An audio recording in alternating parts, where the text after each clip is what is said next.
দুইটা সময় বান্দা আমি তোমার দিকে, আমি আল্লাহর 99 বার রহমত দিয়ে তোমার দিকে তাকাই।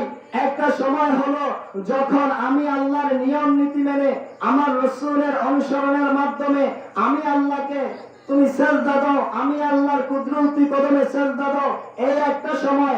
আরেকটা সময় হচ্ছে যখন বান্দা তুমি ভুল করে আমি আল্লাহর কাঠগড়ায় এসে দাঁড়িয়ে যাও আসামি হয়ে, তখন তোমার দুই হাত যখন উপরের দিকে আমি আল্লাহর কাছে ভিখারির বেশে দিয়ে দাও, যতক্ষণ তোমার দুই হাত আমি আল্লাহর কাছে বান্দা দিয়ে রাখো, ততক্ষণ আমি আল্লাহ আমার এই 99 বার রহমতের চোখ দ্বারা বান্দা তোমার দিকে তাকিয়ে থাকি।